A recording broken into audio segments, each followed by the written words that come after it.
Hello everyone. मैं doctor Arun Kumar आपका सरोकार 46 में हार्दिक स्वागत करता हूं। जैसा कि हमने पीछे भी पढ़ा है, अभी क्लासिकल मैनेजमेंट में हम लोगों ने साइंटिफिक थॉट मैनेजमेंट को पढ़ा, F. W. टेलर साहब का। हम लोगों ने ये प्रिंसिपल्स देखे, उनके टेक्निक्स देखे।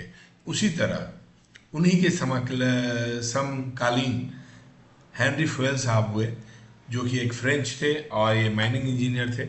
इन्होंने भी कुछ थॉट्स दिए, बट ये थॉट्स क्वाइट डिफरेंट था। एडमिनिस्ट्रेटिव मैनेजमेंट थॉट्स के नाम से जाना जाता है। और इनका जन्म 1841 1841 में हुआ। He was just in 19 years of the age. इन्होंने ज्वाइन किया फ्रेंच की एक mining company as a junior engineer mines, और 1860 में। He was very brilliant and इन्होंने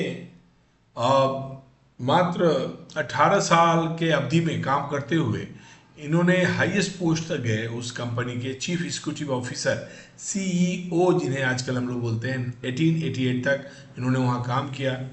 इन्होंने जो भी डिसीजन लिया और इन्होंने जो भी काम किया अपनी कंपनी के लिए, इससे कंपनी बहुत एडवांस हुई, बहुत आगे तक गई।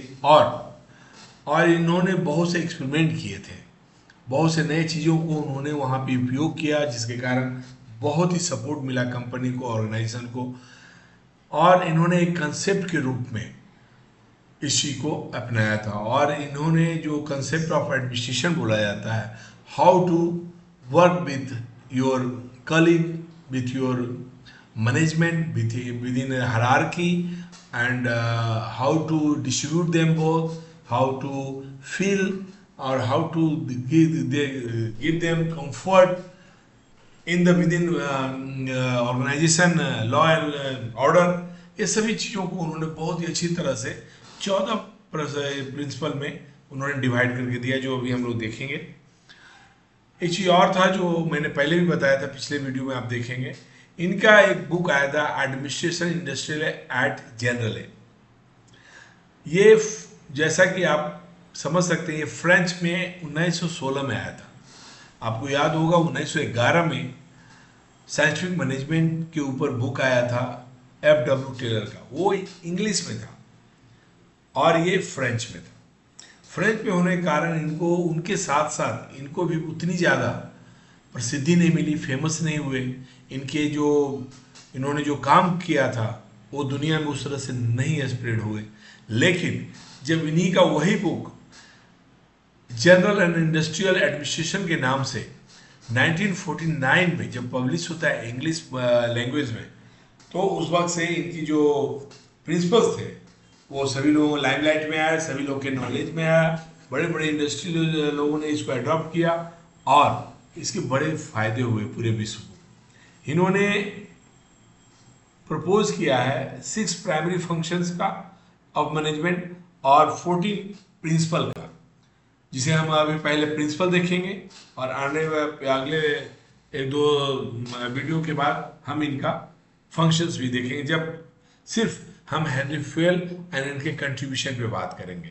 हम जो भी फेमस और ये बड़े बड़े ऑथर्स हुए हैं, थ्योरिस्ट हुए हैं, जिनके मैनेजमेंट के जो प्रिंसिपल्स हैं आज भी हमारे लिए उतने ही इम्पोर्टेंट है, इफेक्टिव है, हम उनको अलग से हम वीडियो लेके आएंगे, जो कि आपके लिए बहुत ही फायदेमंद हो, खासकर आपके एग्जाम पॉइंट ऑफ व्यू से। That is also very important. एक न एक किसी भी न किसी मैनेजमेंट थॉट्स के बारे में लिखने को आता है, और उसमें जो उनके ये होते हैं, प्रपोजर होते हैं, उनके बारे में आपको 10 लाइन जरूर। ये शॉर्ट क्वेश्चन में नहीं आता, ये लॉन्ग क्वेश्चन में आएगा। तो चलिए हम स्टार्ट करते हैं। Principles of the Henri by given developed by Henri Fayol. First है division of work. Division of work is nothing but आप राइट पीपुल को राइट काम दीजिए, या जिसे जिस के लिए आपने फिक्स किया है, असाइन किया है, वो वही काम करे। इससे 2 चीज़ें होती हैं, और ये काम देने में 2 चीज़ का ध्यान रखें, 3 चीज़ का। उनकी एबिलिटी, उनका टेस्ट, और उनको जो ट्रेनिंग दिया गया है, ये तीनों बहुत इंपॉर्टेंट है। और इससे क्या होता है कि एक ही काम को बराबर करते रहने से उसमें मास्टरी हासिल होती है, एक्सपर्ट हो जाते हैं, और as a result the benefit of the specialiser will become the available. Available होने पे क्या होता है, आपकी प्रॉफिटेबिलिटी, आपके ऑर्गेनाइजेशन के ये पॉजिटिव साइंस होते हैं। सेकेंड है authority and responsibility, but natural. अगर हमें कोई चीज़ की अथॉरिटी मिली है, हमें कोई काम संभालने को दिया गया है, तो इसका ये अर्थ है कि वो काम सही टाइम पे सही गुणवत्ता स्टैंडर्ड के साथ पूरा हो। थर्ड है डिसिप्लिन। जैसा कि हम सभी लोग जानते हैं कि अगर डिसिप्लिन है तो each and every work will be come in order with the effective and with efficiency। मतलब आउटपुट जो भी होगा वही बहुत इफेक्टिव रहेगा और उसकी एफिशिएंसी बहुत हाई होगी। कैसे? हर लोग एक सुनिश्चित टाइम में as per the law and order वो काम करते हैं, और उससे सबसे बड़ी फायदा होता है कि हर काम सही टाइम पे पूरा होता है। इसको दो चीज़ों में बांट सकते हैं, दो तरह से इसको हम लोग देख सकते हैं, और वो ये होता है कि हमने कैसे डिसिप्लिन को अडॉप्ट किया है और कितना हम कर पाते हैं। ये दोनों चीज़ों होना बहुत ज़रूरी है, और इसमें सबसे ज़्यादा अहम पाइवट रोल होता है मैनेजर का। Manager can also present a good example to his subordinate by disciplining himself. मुझे एक छोटी सी एक हमारे बॉस की आदत याद आती है। मैं यहाँ पे उनका नाम नहीं ले सकता क्योंकि मैं इन जनरल आपसे लोगों से बात करता हूँ। आगे चल के जब मैं पर्टिकुलरली हम ये बताएंगे कि मैं कहाँ कहाँ काम किया, मैंने क्या सीखा, तो but natural he was my God father in sense of given me so much learning, so much enlightenment in my life, in my career. उनका काम था 9:30 के बिफोर एनी हाउ ऑफिस में अपने सीट पे होना। साहब आप विश्वास नहीं करेंगे, सिंगल डिसिप्लिन एक्शन हमें शुरुआती दिन का शुरुआत करने में कितना मदद किया मैं नहीं बता सकता। लेकिन अगर आप किसी अभी बाबा के पास चले जाएं, किसी आप बड़े आदमी के पास चले जाएं, आप बोले कि you are now suffering from the health, you are suffering from the concentration, उनका पहला वाक्य होगा सूर्य उदय के पहले आप उठिए, स्नान कीजिए और खुद को टाइम दीजिए। जब आपकी पूरी फैमिली या आपका समाज सो रहा है और उस वक्त आपका मन, आपका तन सबसे उत्तम अवस्था में होता है। उसी तरह से जब हम एक ऑर्गेनाइजेशन में काम कर रहे होते हैं और हम सही टाइम से सही डिसिप्लिन से कोई काम करते हैं, it is nothing better than it. उसके बाद आते हैं fourth, unity of command. Unity of command means आपका बॉस एक से ज्यादा ना हो। इसका आप जैसे भी लिखना चाहे लिखे, अदरवाइज आपको कंफ्यूजन होगा। आप आंसरेबल एक ही आदमी के प्रति रहें और आपका जो भी कमांड लेना हो वो आप एक ही आदमी से रहें, otherwise you will be in confusion, you will are your managers will be in dilemma. और ये एक पॉलिटिक्स, एक एटीट्यूड का इश्यूज बन जाता है otherwise. So be careful, unity of command होनी चाहिए। Unity of direction, it is talking about the organisation behaviour. मतलब जो भी है एक मैनेजर को एक एक बंदे को अपने अंडर में या उनके साथ जो काम करें उनको बता के रखना होता है कि we are working for a mission, we are on the mission. और इस तरह का एक स्पिरिट होना चाहिए और उस सभी को बता के रखना। आप अकेले जो भी कर रहे हो, डिवीजन ऑफ वर्क के हिसाब से काम कर रहे हो, यूनिटी ऑफ कमांड के हिसाब से काम कर रहे हो, लेकिन हम लोग का सबका लक्ष्य एक ही है, अपना बेस्ट देना, ताकि हमारा जो प्रोडक्ट आउटपुट आए वो ये आएगा और हम इसके लिए काम कर रहे हैं। It is a unity of command. Subordination of individual interest to general interest. और एक मैनेजर ये दुआ करता है भगवान से और अपने कर्म में उतार के ये प्रयास करता है कि उसके हर व्यक्ति, हर लेबरर, हर सबऑर्डिनेट अपने अपने सेल्फ इंटरेस्ट को छोड़ के कंपनी के इंटरेस्ट की बात करे के लिए काम करे। That is subordination of individual interest to general interest. मतलब अपना सेल्फ इंटरेस्ट की जगह पे उसको प्रायोरिटी किसको देना है? General interest, that means company interest. Remuneration to employ. मैं यहाँ एक छोटा सा दोहा बोलना चाहूँगा। भूखे पेट ना भजन न होई गोपाला। मतलब सही वक्त पे और सही आदमी को अगर एक मैनेजर उसका रेम्युनरेशन फिक्स करता है तो वो बंदा सेटिस्फेक्शन के साथ अपना जॉब ही नहीं करता, वो ये भी इंश्योर करता है कि उसका जॉब डेडिकेशन के साथ honesty and capacity, full capacity के साथ वो बंदा आपको काम करके देगा। मतलब आउटपुट आपका बेस्ट से बेस्ट होना है। उसके बाद आता है सेंट्रलाइजेशन। सेंट्रलाइजेशन एंड दो डिसेंट्रलाइजेशन करके दो हायरार्की मेथड होता है।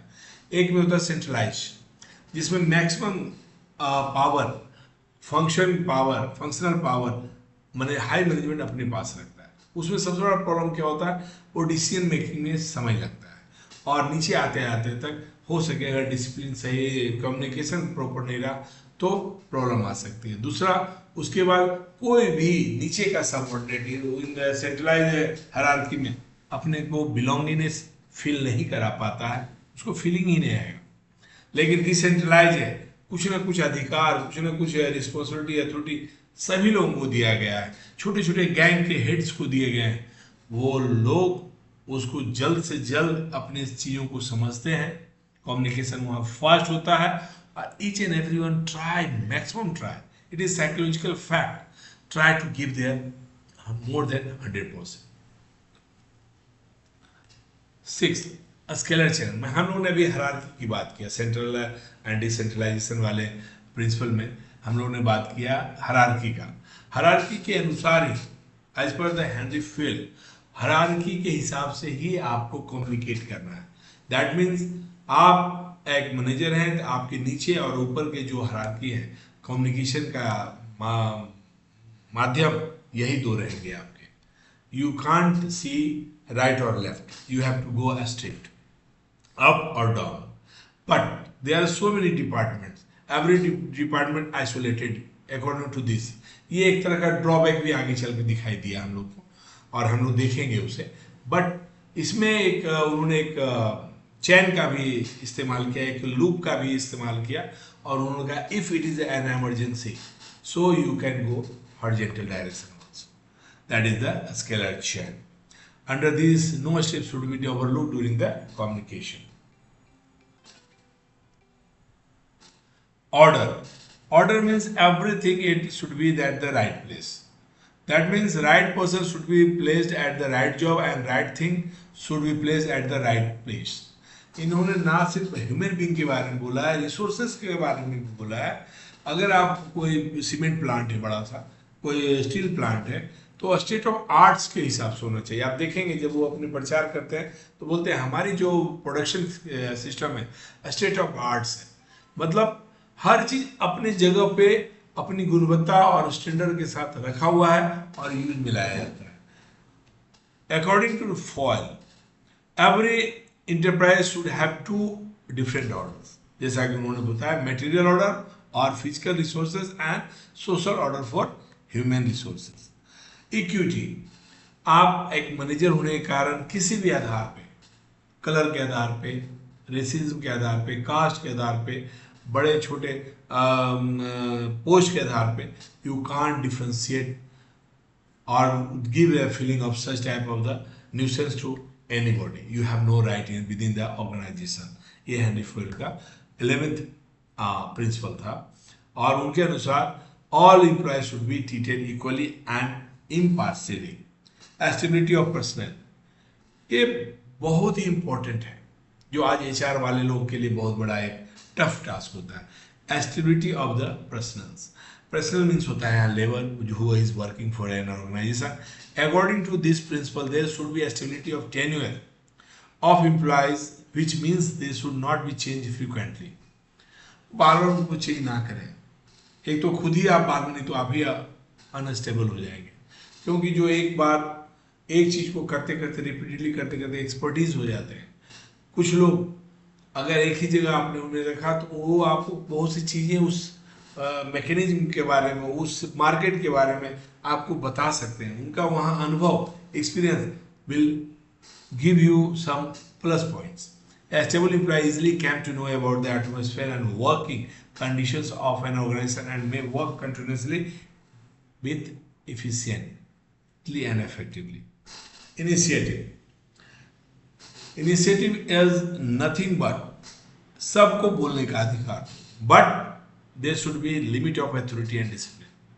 उनको लिमिट में रहना, क्योंकि अगर आपने ऊपर के सभी चीज़ों को अगर फॉलो किया तो आपका एक एक एम्प्लॉय आपके लिए जेम्स है, आपके लिए बहुत इंपॉर्टेंट है, बहुत कॉस्टली है।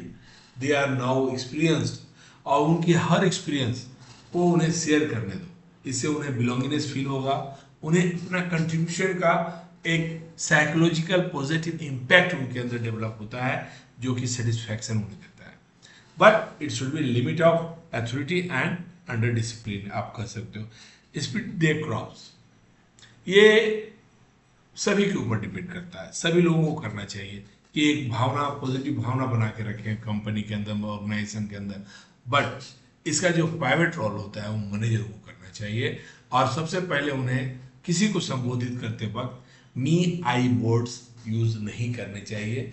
हम लोग के द्वारा इस तरह की बातें अगर करते हैं, आपका एक फैमिली वहाँ क्रिएट होता है, एक फैमिली फीलिंग क्रिएट होता है, और ये हम आने वाले वक्तों में जब भी आप काम करते हैं या काम करेंगे, आप ये फील करेंगे कि किसी कंपनी में अगर आपने 2 से ज़्यादा कंपनी में काम किया तो वहाँ आपको एक पॉजिटिव वेव्स आपको मिला। कहीं पर पॉजिटिव वेव नहीं मिलते हैं लोगों को, जहाँ पे उन्हें अनसेटिस्फैक्शन लगता रहता है। ये तो था हेनरी फुएल्स का 14 प्रिंसिपल्स। अब इनके कुछ एडवांटेज भी थे और कुछ लिमिटेशन भी थे, या आप उसको डिसएडवांटेज भी बोल सकते हैं। जैसा कि हम सभी जानते हैं, क्लासिकल मैनेजमेंट एक रॉ मैनेजमेंट थॉट प्रोसेस या ट्रायल एंड एरर से निकल के क्लासिकल मैनेजमेंट ने सामने आया था विश्व के, और इसमें बहुत सी चीज़ें थी जो नया स्टार्ट हुआ, जैसे कि क्लियर हायरार्की एंड स्ट्रक्चर बना। उसमें क्या हुआ कि जो आदमी जहाँ काम कर रहा है बहुत अच्छे से अपने स्तर पे शांति के साथ काम कर सकता है। उससे क्या होता है, एफिशिएंसी एंड प्रोडक्टिविटी बढ़ती है। उससे क्या होता है, एक ही जगह पे काम करते हुए रिम्यूनरेशन अच्छा मिल रहा है, आप सेटिस्फैक्शन के साथ जब काम करते हैं तो आपका मन लगता है। मन लगता है means you can focus more and more on your job. इससे स्पेशलाइजेशन एंड एक्सपर्टीज बढ़ती है। बेटर डिसीजन मेकिंग एक मैनेजर कर पाता है जब पूरी सिस्टम, पूरे लोग और पूरी सिस्टम अगर उन्हें कंट्रीब्यूट करके देता है तो। बट यहाँ पे कुछ लिमिटेशन भी थे, इनके रिजिड स्ट्रक्चर्स होते थे, जैसा कि हमने स्केलर चेन में देखा। आप अपने हायरार्की के अंदर, मतलब अपने डिपार्टमेंट के अंदर ही अपनी बातों को रख सकते हैं। अगर आपको कुछ अर्जेंसी आया then, and it is a rare, in a rare case you can go horizontally. तो ये रिजिड स्ट्रक्चर होता है, वो साइंटिफिक मैनेजमेंट का या एडमिनिस्ट्रेटिव का, दोनों का ही प्रॉब्लम रहा। Over emphasise on rule and but natural, rule and regulation तो होना ही चाहिए, बट यहाँ जो फील किया गया, और आज के ज़माने में जो हम लोग लिबराइजेशन देते हैं, मतलब लिबरल जो हमारी पॉलिसी है, इसके कंपेयर में वो बहुत ही फास्ट था, ओवर एम्फसाइज था रूल एंड रेगुलेशन के ऊपर। मगर एक और कारण था उस वक्त, मैं बचाव नहीं कर रहा हूँ, उस वक्त education level was very low. Communication barrier but natural, communication barrier hierarchy होने के कारण क्या होता है हम लोग जानते हैं। अगर हायरार्की है तो स्लो डिसीजन मेकिंग होगा, और उससे क्या होता है हमारे काम पे प्रभाव पड़ता है। उसके बाद है रेजिस्टेंस टू चेंज। आप और हम सभी लोग जानते हैं मैनेजमेंट का बहुत सा काम इंडस्ट्रियल के लिए, इंडस्ट्रीज के लिए होता है, प्रोडक्ट्स के लिए होता है, और बहुत से एक्टिविटीज़ के लिए होता है। और बाहर का जो इन्वायरमेंट है वो चेंजिंग है, always it is changing, there is so many changes. जैसे आप वहाँ का टेक्नोलॉजी देख लो, बाहर का, आप वहाँ का कस्टमर का नीड्स देख लीजिए, वो चेंज होता रहता है, उनका टेस्ट चेंज होता रहता है। आप अगर चाहें कि टेक्नोलॉजी के साथ एडवांसमेंट बढ़ाएं तो ये एक रेसिस्ट ऑफ चेंज है। मतलब आपने मशीनरी जो ले आया उस वक्त की बात है, उस वक्त मशीनरी को तुरंत और बहुत तेजी से चेंज नहीं कर सकते थे। ये है थे हमारे हेनरी फ्यूएल के बारे में, उनके 14 डिफरेंसेस, उनके एडवांटेज एंड डिसएडवांटेज और लिमिटेशन। Thank you. हम लोग फिर नए वीडियोज़ के साथ आपको मिलते हैं।